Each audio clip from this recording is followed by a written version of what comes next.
Kita percaya bahwa Tuhan itu adalah Tuhan yang baik. Seringkali justru karena kebaikan Tuhan tidak bisa kita pahami dan tidak bisa kita mengerti. Kita merasa bahwa Tuhan jahat, Tuhan meninggalkan kita, Tuhan tidak peduli, Tuhan tidak ada bahkan. Sebab kita tidak melihat Tuhan bekerja. Tapi hari ini percayalah bahwa Tuhan apapun yang terbaik, apapun yang terjadi, Tuhan Yesus tetap baik. Sebab Dia ada, Dia hadir, Dia bekerja, Dia sangat baik buat kita. Bapa dalam surga, hati kami ikatkan kepadamu. Kami arahkan mata rohani kami kepadamu. Pandang Engkau lebih daripada segala sesuatu. Dan kami percaya bahwa Engkau ada di tengah-tengah kami. Dimanapun kami berada hari ini, Engkau bekerja, Engkau hadir, Engkau menjamah, Engkau memeluk kami, Engkau membelalai kami. Engkau ada di samping kami. Dan kami tidak pernah kehilangan Engkau. Seringkali kamilah yang meninggalkan Engkau, bukan Engkau yang meninggalkan kami. Oleh sebab itu terus memandang Tuhan, kami pegang Engkau. Kami mau setia, kami mau mencintai. Dan lewat hidup yang mempermuliakan Tuhan, kami percaya ada banyak orang diberkati di sekitar kami. Dalam nama Tuhan Yesus Kristus, kami sudah berdoa. Dan setiap kita yang mengasihi Dia, sama-sama kita katakan, amin, amin, amin. Ya, Matius 19 ayat yang ke-16 mulai. Mari kita bicara sedikit tentang kebaikan Tuhan, sebab lagu tadi banyak bicara soal kebaikan Tuhan. Matius 19 ayat 16, ada seorang datang kepada Yesus dan berkata, "Guru, perbuatan baik apakah yang harus kuperbuat untuk memperoleh hidup yang kekal?" Ayat 17, jawab Yesus, "Apakah sebabnya engkau bertanya kepadaku tentang apa yang baik?" Kemudian Tuhan Yesus berkata, "Hanya satu yang baik." Sampai situ saja. Menarik sekali ketika orang muda yang kaya datang kepada Tuhan Yesus, maka pertanyaan nomor satu yang diajukan orang muda yang kaya kepada Yesus adalah, dia bertanya kepada Tuhan Yesus, "Guru yang baik," atau dalam Matius, "Guru, perbuatan baik apakah yang harus kulakukan supaya aku bisa memperoleh hidup yang kekal?" Menarik sekali adalah Tuhan Yesus bertanya kepada dia, nomor satu adalah, "Mengapa kamu menyebut aku baik? Kenapa kamu menyebut aku baik? Kenapa kamu bicara soal kebaikan? Apa definisi dari kebaikan?" Sebab sesungguhnya hanya ada satu standar kebaikan. Tuhan bukan hanya sumber dari kebaikan, tetapi Tuhan harus menjadi standar dari sebuah kebaikan. Dan ini tidak pernah mudah ketika kita berkata Tuhan itu baik. Berarti kembali seperti yang ditanyakan oleh Tuhan Yesus adalah, mengapa kita menyebut Tuhan baik? Konsep apa dalam pemikiran kita ketika kita bicara tentang Tuhan yang baik? Apakah Tuhan yang baik adalah Tuhan yang memberikan semua yang kita inginkan, kita kehendaki, kita mau, kita rencanakan, Tuhan harus buat semua?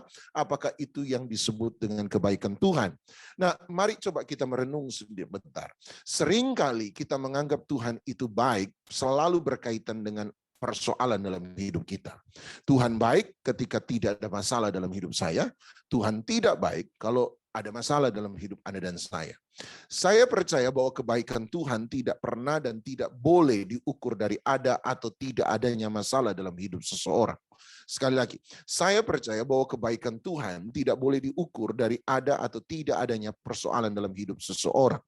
Anda boleh benar, Anda boleh melakukan sesuatu yang benar, dan Anda tetap akan punya masalah. Sementara di waktu yang lain Anda boleh berbuat jahat, dan Anda seakan-akan tidak ada dalam sebuah persoalan. Anda boleh dalam keadaan benar, tetapi Anda mengalami badai. Anda juga boleh berada dalam keadaan salah, dan Anda pun mengalami keadaan situasi badai yang sama. Saya beri contoh. Selalu badai itu bisa terjadi dalam segala hal.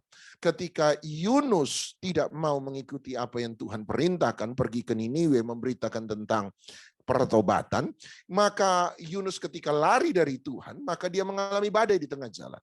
Jadi badai ada ketika Yunus lari dari kehendak Tuhan. Persoalannya adalah waktu Tuhan Yesus dan murid-muridnya menyeberang Danau Galilea, pergi ke seberang untuk memberitakan Injil Kerajaan Sorga, di tengah-tengah danau mereka pun mengalami badai. Jadi Yunus yang lari dari kehendak Tuhan mengalami badai. Tuhan Yesus dan murid-muridnya ada di tengah-tengah perjalanan penginjilan juga sementara mengalami badai. Mereka yang ada di luar kehendak Tuhan punya badai. Mereka yang ada di dalam kehendak Tuhan pun punya badai. Jadi badai atau persoalan tidak pernah dan tidak boleh menjadi ukuran dari kebaikan Tuhan dalam hidup seseorang. Sebab masalah akan selalu ada dimanapun Anda berada. Saya selalu berkata, selama Anda masih hidup, Anda selalu akan punya masalah. Berdoalah bahwa masalah yang kita alami tidak terlalu besar. Tetapi satu problemnya, kalau Anda mau lihat mujizat besar, Anda harus punya masalah besar. Kalau mujizat Anda kecil, berarti masalah Anda kecil. Jadi mujizat yang Anda alami tergantung dari masalah yang Anda miliki. Tetapi persoalannya adalah semua orang akan punya masalah, semua orang akan punya badai. Saya sudah hidup benar, kenapa ada masalah? Sederhana, sebab Anda masih hidup. Tuhan Yesus pun punya masalah, punya badai, bahkan ketika dia melakukan penginjilan. Bahkan justru karena hidup dalam kebenaran, Tuhan Yesus mati di atas kayu salib. Justru karena kebenaran, dia mengalami penderitaan. Jadi jangan pernah berkata, kalau saya sudah benar, maka saya tidak akan pernah mengalami persoalan. Tidak. Persoalan akan selalu ada selama seseorang masih hidup. Berarti Anda benar, Anda punya badai. Anda tidak benar, juga Anda akan punya badai. Jadi pertanyaannya adalah di mana kebaikan Tuhan? Bagaimana kita mengukur kebaikan Tuhan kalau hidup benar ada badai, hidup tidak benar juga ada badai? Jawaban saya adalah Tuhan itu tetap baik bukan karena ada atau tidak adanya masalah dalam hidup seseorang. Tuhan itu baik sebab menurut saya karena dia menyertai orang itu kemanapun orang itu berada sekalipun di tengah-tengah masalah. Sadrak, Mesak, Abednego yang menurut saya adalah contoh yang paling luar biasa yang saya bisa angkat. Sebab ketika mereka melakukan apa yang benar, menolak untuk menyembah patung Raja Nebukadnezar, tiba-tiba Raja membuang mereka dalam dapur perapian yang bernyala-nyala, yang bahkan dipanaskan 7 kali lipat, lebih panas daripada orang lain, daripada seharusnya. Dan seringkali memang benar, kemalangan orang benar lebih besar daripada orang fasik. Dan Raja memanaskan 7 kali lipat, dilemparlah Sadrak, Mesak, Abednego ke dalam dapur perapian yang dipanaskan 7 kali lipat. Persoalannya adalah 3 orang yang dilempar ke dalam api, tetapi Raja melihat ada berapa orang di dalam dapur api. Ada 4 orang. Siapa orang keempat? Dia sebut sebagai serupa anak Allah. Dan berarti orang keempat adalah Tuhan sendiri. Kita bisa bertanya pada Sadrak, Mesak, Abednego, apakah Tuhan baik atau tidak? Mereka akan berkata, Tuhan baik. Pertanyaannya adalah, kenapa Tuhan baik? Tuhan tidak pernah menghilangkan dapur berapi bernyala-nyala. No. Tuhan tidak membuat Nebukadnezar bertobat sehingga tidak melemparkan mereka dalam dapur api bernyala-nyala. No. Tuhan juga seakan-akan membiarkan Sadrak, Mesak, dan Abednego dilemparkan dalam dapur api yang bernyala-nyala. Tuhan tidak pernah mencegah, Tuhan tidak pernah menghambat, Tuhan seakan-akan membiarkan. Tapi mengapa kamu sebut Tuhan tetap baik? Sadrak, Mesak, Abednego berkata, ya Tuhan tetap baik sebab sekalipun Tuhan tidak meniadakan dapur api yang bernyala-nyala, tetapi Tuhan menyertai kami di tengah-tengah dapur api yang bernyala-nyala. Tuhan baik bukan karena tidak ada masalah. Tuhan baik sebab dia masih menyertai kita sekalipun di tengah-tengah masalah. Jadi kebaikan Tuhan tidak boleh dan tidak akan pernah bisa diukur hanya dari ada atau tidak adanya masalah dalam hidup seseorang. Kebaikan Tuhan hanya bisa diukur kalau Anda mau tahu, Anda tahu dengan pasti bahwa Tuhan tidak pernah meninggalkan Anda sedetik pun. Tuhan tetap menyertai Anda. Persoalannya adalah kita mengukur kehadiran Tuhan, kembali lagi tadi, dari ada atau tidak ada masalah dalam hidup kita. Itu persoalannya, itu standar yang salah, itu konsep yang salah. Kalau ada masalah, mana Tuhan, mana Tuhan, mana Tuhan, mana Tuhan. Tuhan tetap ada di tengah-tengah kita sebab Dia berjanji, aku akan menyertai engkau sampai pada kesudahan zaman. Doa yang paling sia-sia adalah doa meminta Tuhan menyertai kita. Sebab Dia sudah berjanji Dia akan menyertai kita. Anda berdoa, doa sesuatu yang Tuhan sudah lakukan.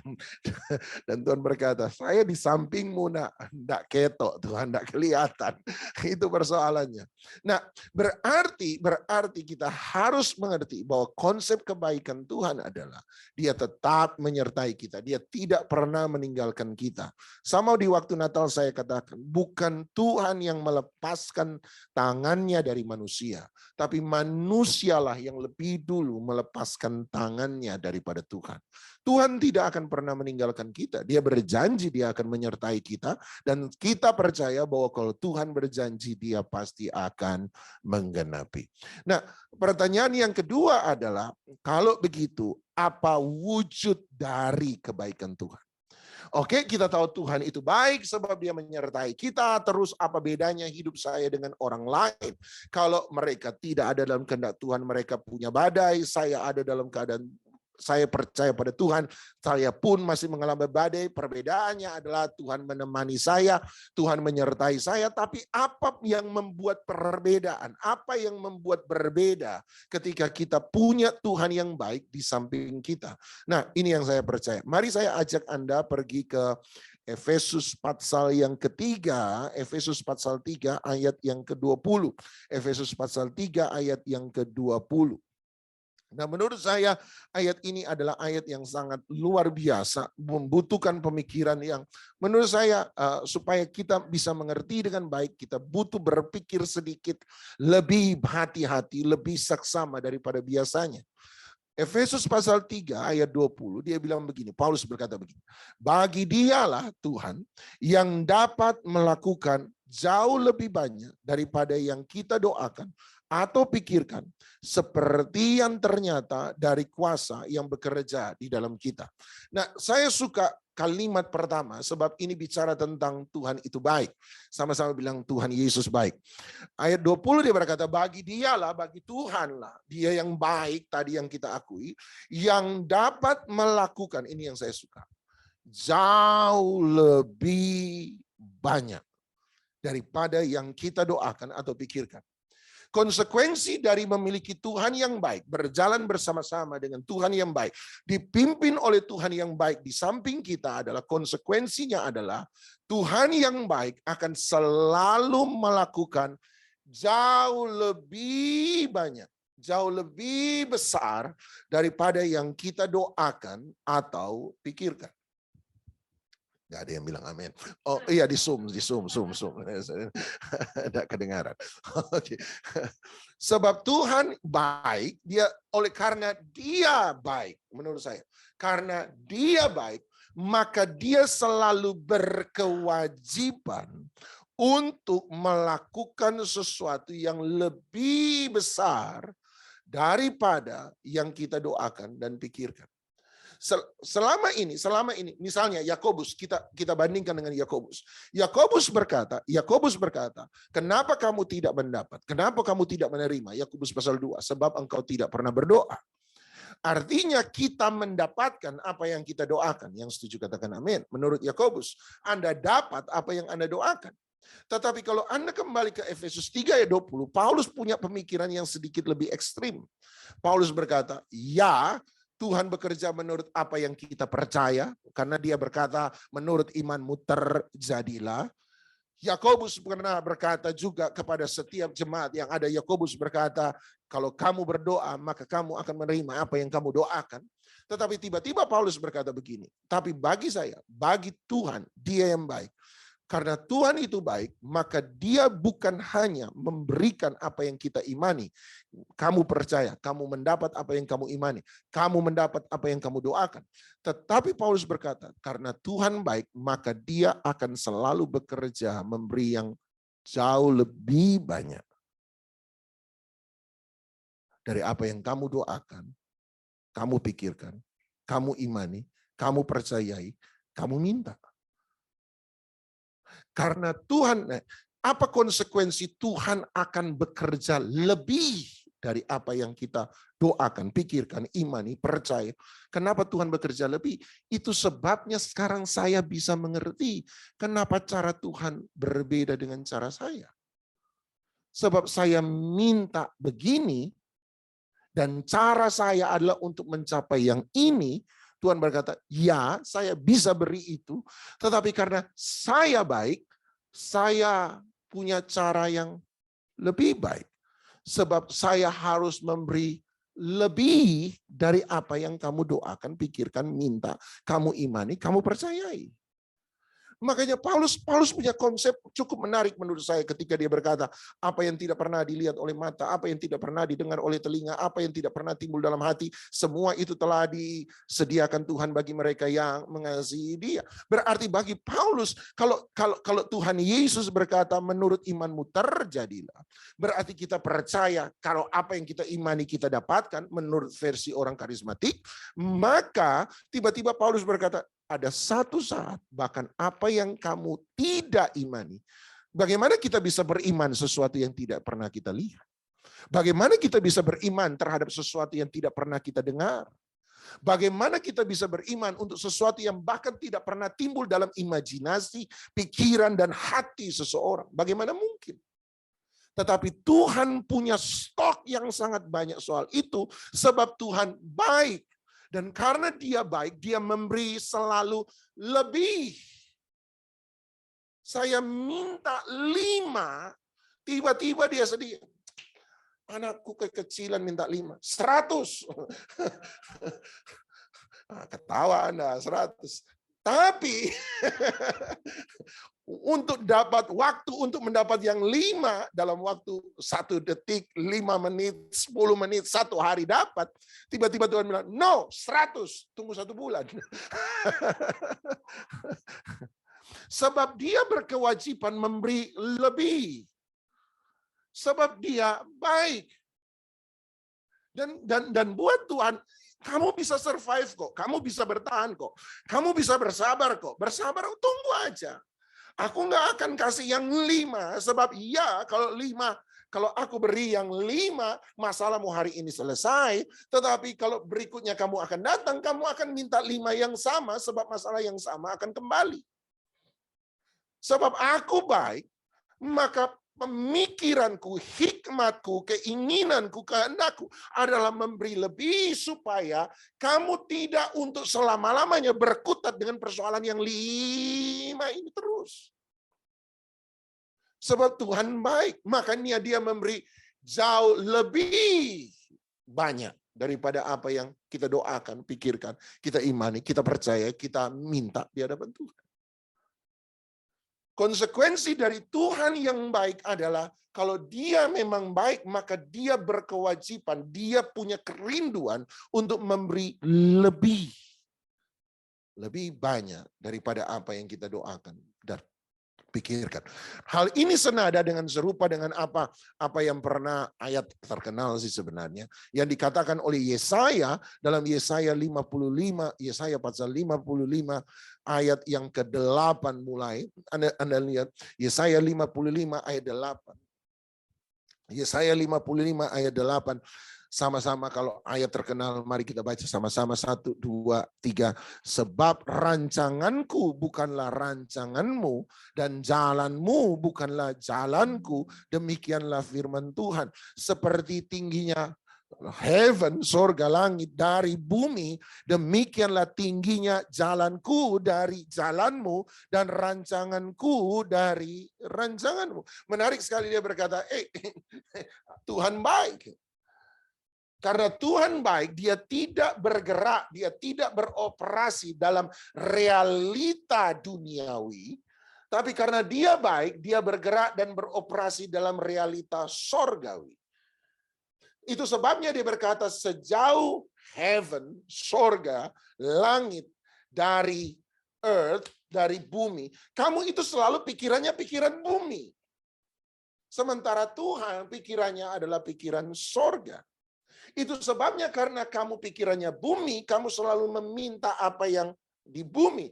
Tuhan karena berpikiran sorga, maka dia memberi apa yang sorga mau untuk berikan. Dia lebih tinggi sebab dia baik. Dia harus membawa kita dari pemikiran duniawi hadir pada pemikiran sorgawi. Dari realita duniawi kepada realita sorgawi. Realita duniawi, 5 ketur roti 2 ekor ikan tidak akan pernah bisa memberi makan 5.000 orang. Setuju? Realita duniawi. Tetapi ketika realitas sorgawi itu hadir, yang supranatural itu hadir, tiba-tiba kita temukan bahwa 5 ketur roti 2 ekor ikan sanggup memenuhi kebutuhan 5.000 orang di muka bumi. 5 tambah 2 sama dengan 7 menurut bumi, 5 tambah 2 sama dengan 5.000 orang menurut Tuhan Yesus. Dia membawa kita lebih tinggi. Kenapa? Sebab dia Tuhan yang baik. Kenapa dia harus membawa kita lebih tinggi? Sebab dia baik. Dia baik, dia baik, dia baik, dia baik, dia baik. Dia Yesus baik supaya Anda bisa melihat sesuatu yang lebih besar daripada persoalan Anda dan saya. Tapi pertanyaannya adalah, yang menarik Yesaya 55 ayat 8 adalah, bagaimana cara supaya kita bisa mengalami kebaikan Tuhan yang tinggi? Bagaimana caranya? Coba Anda perhatikan, dia berkata, sebab rancanganku bukanlah rancanganmu. Kemudian dia berkata, sebab rancanganku, Tuhan, bukanlah rancanganmu. Berarti mana lebih dulu yang merancang, Tuhan atau kita? Tuhan, dia berkata, rancanganku, Tuhan, bukanlah rancanganmu. Berarti rancangan siapa yang lebih dulu? Tuhan atau kita? Tuhan. Sebab dia berkata, ku dulu, baru kemudian dia berkata, mu. Rancanganku bukan rancanganmu. Tapi tiba-tiba dia berkata, dan jalanmu bukanlah jalanku. Dia berkata, dan rancanganku, berarti siapa yang lebih dulu merancang? Tuhan. Bukanlah rancanganmu, baru kamu merancang. Tetapi tiba-tiba dia berkata, dan jalanmu. Berarti siapa yang lebih dulu berjalan? Kita. Bukanlah jalanku, bukanlah jalan Tuhan. Inilah problem dalam semua orang yang salah memahami konsep tentang kebaikan Tuhan. Persoalannya adalah Tuhan yang lebih dulu berencana, tetapi kita yang selalu mau lebih dulu berjalan. Itu sebabnya dia berkata, rancanganku aku dulu, baru rancanganmu, rancangan kamu. Tetapi sebaliknya ketika bicara soal jalan, dia bilang jalanmu, barulah kemudian jalanku. Artinya Tuhan yang lebih dulu berencana, tapi kamu selalu yang mau lebih dulu jalan. Tuhan bilang, stop, ini rancanganku. Tuhan masih kasih lampu merah, Anda langsung bablas. Pelanggaran lalu lintas terjadi. Tuhan bilang, karena aku yang lebih dulu merancang, harusnya Tuhan yang lebih dulu berjalan. Persoalannya adalah Tuhan yang lebih dulu merancang, tiba-tiba kamu yang lebih dulu berjalan. Makanya dia koreksi itu di ayat 9.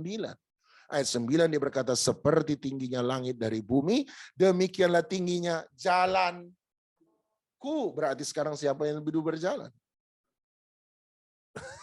Ku di sini tuh salah nunjuk kayaknya saya. Dia bilang jalanku dari jalanmu dan rancanganku dari rancanganmu. Jalanku berarti siapa lebih dulu berjalan sekarang? Tuhan. Baru kamu berjalan sebab rancanganku, siapa yang dulu merancang? Tuhan. Bukanlah rancanganmu. Itulah yang benar. Kalau Tuhan yang lebih dulu berencana, maka Tuhanlah yang harus lebih dulu berjalan. Kalau Tuhan yang lebih dulu berencana, maka Tuhanlah yang harus lebih dulu berjalan. Kegagalan kita terhadap kebaikan Tuhan selalu sebab kita melangkah lebih dulu daripada menunggu Tuhan. Tuhan bilang, karena aku yang lebih dulu merencanakan, biarkan aku yang lebih dulu berjalan. Sebab aku yang lebih dulu tahu. Persoalan dengan kita adalah Tuhan yang berencana, kita yang mau jalan. Makanya berangkat 2-3 jalan, kita bingung. Ini mau kemana ini? Dalam hati Tuhan berkata, siapa suruh jalan lebih dulu? Mundur di belakang. Selama Anda tidak mau mundur di belakang, Tuhan yang di depan, kita tidak akan pernah melihat jalan yang kita tempuh adalah jalan yang indah. Itu sebabnya orang Israel dipimpin oleh tiang awan dan tiang api. Tiang awan dan tiang api hari itu kalau ada GPS-nya pusing pasti. Jalan sekian hari nyampe, nggak tahu si Angel berapa jalan. Mesir, pokoknya sekian bulan nyampe kira-kira. Tiba-tiba Tuhan muter 40 tahun. Kalau saya jadi GPS, saya banting diri sendiri. Wes sakarepmu, jalan sendiri. Kenapa jalan yang hanya pendek kemudian ditempuh dalam waktu yang sangat panjang? Sederhana. Sebab selama tiang awannya tidak bergerak, mereka tidak akan pernah bergerak. Selama tiang apinya tidak bergerak, mereka juga tidak akan pernah bergerak. Bahkan seringkali mereka tinggal dalam suatu tempat berbulan-bulan lamanya, sebab tiang awan, tiang apinya tidak pernah bergerak. Dan Musa sudah mengambil satu ketetapan. Jangan suruh aku pergi kalau hadiratmu tidak menyertai kami. Butuh waktu 40 tahun. Ya. Tapi saya percaya setiap waktu berjalan dengan Tuhan adalah sesuatu yang indah dan luar biasa. Sudah jalan saja. Pokoknya nomor satu, ikut Tuhan. Ikut Tuhan saja. Kalau Tuhan berhenti, berhenti. Kalau Tuhan jalan, jalan. Tuhan ke kanan, jangan main-main di kiri. Sebentar Tuhan, kiri sebentar, kanan.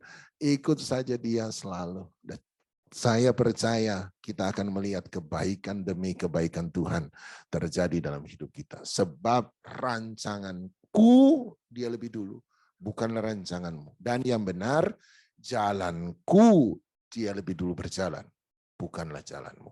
Mari kita datang pada Tuhan. Kita datang pada Dia.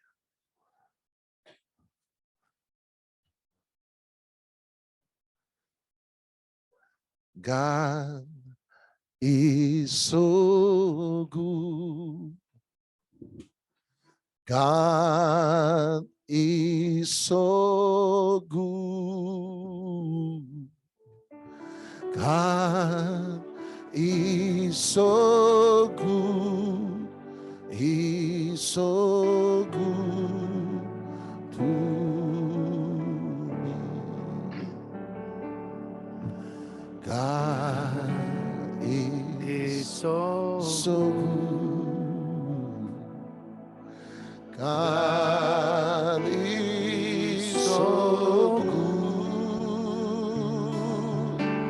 God is so good. He's so good to me. Oh, God is so good. God is so good. God is so good. He's so good to I love him so. Yes, I love him so. I love him so. I love him so. I love him so. He's so good. Ulangan 8 ayat 5 berkata, Ulangan 8 ayat 5, maka haruslah engkau insaf bahwa Tuhan Allahmu mengajari engkau seperti seseorang mengajari anaknya. Ulangan 8 bicara tentang bagaimana 40 tahun mereka berkeliling di padang gurun dan Tuhan berkata, ini sebabnya. Sebabnya adalah Tuhan sementara mengajar kita sama seperti seorang bapa mengajari anaknya. Bapa terhadap anaknya adalah bapa yang baik. Pencuri boleh mencuri dari orang lain, tapi biasanya pencuri tetap harus baik pada anak sendiri. Anaknya akan merasa bapakku baik, ya, tetapi seringkali kebaikan bapaknya sang pencuri itu lahir dari merampas milik orang lain. Tapi sang anak akan tetap merasa ayahnya baik. Sama, Tuhan berkata kalau yang jahat saja begitu kepada anak, maka Tuhan pun mengajari kita seperti Bapa yang baik mencintai anaknya. Dia mengajar. Kemudian ayat 6 berkata, oleh sebab itu, karena dia Bapa yang baik, dia mengajar kita, dia mendidik kita, dia membesarkan kita. Kenapa orang tua melarang anak melakukan sesuatu? Bukan karena hanya itu dia tahu tidak baik untuk anaknya, tetapi dia mau anaknya belajar, bisa membedakan mana yang baik dan mana yang jahat. Anaknya bisa mengerti, dan seringkali anak merasa mau es krim papa, mau es krim. Papanya berkata, no, papa jahat, kenapa papa gak mau beri? Dan buat kita seringkali bagi orang tua itu menyakitkan. Tetapi sang ayah sementara mengajar anaknya supaya tahu bahwa itu bukan sesuatu yang baik. Oleh sebab itu sama. Penulis ulangan berkata, oleh sebab itu, kalau tahu Tuhan itu Bapa yang baik untuk anaknya. Dan ada kalanya tidaknya Tuhan adalah for our goodness, untuk kebaikan kita. Dia berkata, oleh sebab itu, haruslah engkau berpegang pada perintah Tuhan Allahmu dan hidup menurut jalan yang ditunjukkannya dan dengan takut akan Dia. Lihat, dia berkata jalan yang ditunjukkannya, berarti Tuhan yang lebih dulu jalan. Tuhan yang lebih dulu membuka setiap jalan. Anda dan saya sementara memasuki trailblazer, satu hutan yang tidak pernah dijamah oleh siapapun juga. 2023 tidak ada yang pernah ada di 2023. Nobody knows, nggak ada yang tahu. Semua orang bisa memprediksi, tetapi belum ada satupun yang sampai di 2023. Tetapi Tuhan, saya percaya, sudah berjalan lebih dahulu di 2023. Dan dia berkata, follow the step, follow the way. Ikuti jalan yang aku buka bagi engkau.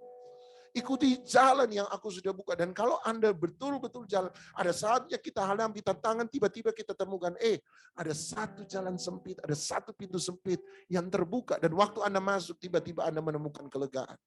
Tiba-tiba Anda mengalami tantangan, tiba-tiba Anda temukan, seperti Tuhan sementara membuka setiap jalan. Setiap jalan yang sementara kita lewati, dan kalau Anda belajar mengikuti, sesungguhnya Tuhan sudah lebih dulu buka, sekalipun Anda dan saya belum ada di situ. Sebab dia berkata, show the way, follow the way. Way yang mana? Dia yang sudah membuka.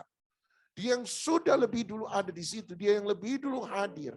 Dia yang lebih dulu bekerja. Dia yang maha tahu. Dia yang sudah melihat setiap jebakan-jebakan Batman yang ada. Dia udah tahu. Dan dia udah buka bagi Anda satu demi satu supaya Anda tidak perlu jatuh pada jebakan yang tidak seharusnya Anda jatuh. Yang Anda dan saya perlu lakukan adalah follow the step, follow the way. Ikutilah jalannya Dia. Sebab dia berkata, itu sebabnya tadi di Yesaya berkata, aku yang lebih dulu jalan. Jalanku, bukanlah jalanmu. Yang kita perlu lakukan adalah ikuti jalannya Dia. Dan Anda akan menemukan, ada masalah? Ya. Tapi ada jalan keluar? Ya. Hari itu badai itu ada di hadapan perahu Yesus dan murid-muridnya. Tetapi di waktu yang sama, setiap mereka punya kuasa untuk meredakan badai. Itu sebabnya Yesus marah, sebab mereka takut. Kenapa? Sebab Dia sudah memberi kuasa untuk meredakan badai. Sebab itu sudah lebih dulu dibuka oleh Bapa Surgawi bagi Anda dan saya. Hari ini, bukankah Tuhan tetap baik? Ikuti saja jalan. Ada beberapa dari kita perlu mundur sejenak. Biarkan Tuhan yang melangkah lebih dulu. Ada beberapa dari kita perlu berputar arah. Sebab kita sudah jauh dari jalannya Dia. Dan kita harus kembali lagi. Maka ada kata bertobat. Kembali lagi pada jalannya Dia. Dan belajar mengikuti Dia. Ada beberapa kita harus tetap setia. Tetap percaya. Sekalipun ada di tengah-tengah badai. Jangan pernah keluar, sebab jalan yang kita tempuh justru adalah jalan yang Tuhan mau. Jalan yang Tuhan kehendaki. Tetap percaya dan Anda akan lihat sungguh pertolongan Tuhan sudah ada di sana bagi setiap kita. Mari sekali lagi katakan, God is so good. God is so good.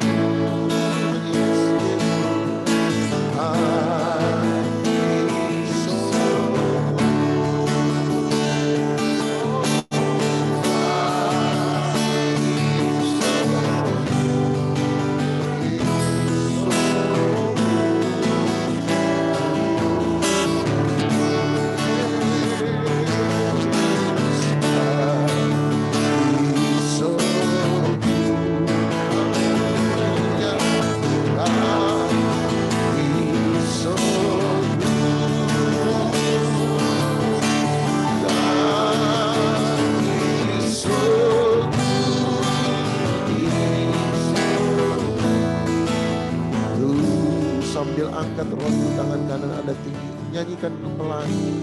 Ya Allah, ya Yesus baik, ya Yesus baik, Dia baik bagiku.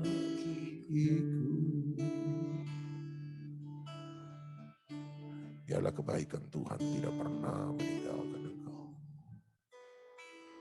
Biarlah engkau mengalami setiap kebaikan demi kebaikannya. Dan kasih setianya menjadi pembuka setiap pagimu dalam hidup. Angkat roti di tangan kanan Anda tinggi. Terima kasih Tuhan baik, Tuhan baik. Yesus kemudian mengambil roti, mengucap berkat atasnya. Berkat kehidupan, berkat keselamatan, berkat kesembuhan, berkat mujizat, berkat pertolongan, berkat finansial, berkat kekuatan, berkat damai sejahtera, berkat sukacita. Sambil berkata, inilah tubuhku yang telah diserahkan bagi kamu. Perbuatlah ini menjadi peringatan akan aku. Percayakah Anda bahwa roti yang telah kita pecah-pecahkan ini adalah persekutuan dengan tubuh Kristus? Amin. Mari kita makan dengan iman, kita makan bersama-sama di dalam nama Tuhan Yesus Kristus.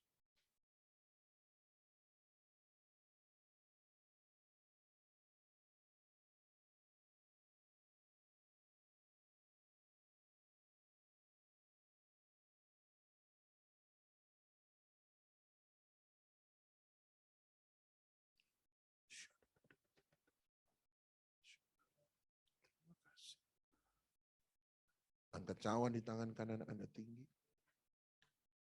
Yesus kemudian mengambil cawan anggur. Mengucap syukur atasnya. Mari kita berterima kasih. Buat kasih setia anugerah. Buat kebaikan. Mercy and goodness will never leave me for the rest of my life. Terima kasih. Terima kasih. Terima kasih buat darah. Terima kasih buat bilur-bilurmu yang menyembuhkan. Terima kasih buat pengampunan dosa. Terima kasih. Sambil berkata, inilah cawan perjanjian baru yang telah dimeteraikan oleh darah anak domba Allah, darah yang tidak bercacat celah, darah yang suci mulia, darah yang menghapuskan setiap dosa, darah Yesus yang menyembuhkan setiap sakit penyakit, mengalahkan setiap pekerjaan setan, darah yang melindungi dan membasuh setiap kita. Haleluya. Percayakah Anda bahwa cawan yang kita ucapkan syukur atasnya adalah persekutuan dengan darah Yesus? Amin. Mari kita minum dengan iman, kita minum bersama-sama di dalam nama Tuhan Yesus Kristus. Terima kasih, terima kasih. Terima kasih. Terima kasih. Mari angkat dua tangan Anda dan kita terima berkat dari Tuhan. Percaya bahwa sungguh kebaikan Tuhan nyata dalam hidup kita dan ibadah kita memberi keuntungan yang besar. Oleh sebab itu terimalah berkat daripada ibadah, terimalah berkat kasih sayang daripada Allah Bapa, kasih karunia dan syafaat daripada Tuhan kita Yesus Kristus. Persekutuan, penghiburan, kekuatan, sukacita, damai sejahtera, kemenangan, hikmat, wahyu, urapan daripada Roh Kudus menyertai setiap kita. Mulai daripada pagi hari ini, keluarga Anda diberkati, kesehatan Anda diberkati, masa depan Anda diberkati, pekerjaan Anda diberkati, pelayanan Anda diberkati. Dan biarlah berkat itu tinggal tetap dalam kehidupan kita. Mulai daripada pagi hari ini sampai selama-lamanya. Di dalam nama Tuhan Yesus Kristus yang percaya dilawat diberkati Tuhan, sama-sama kita katakan amin.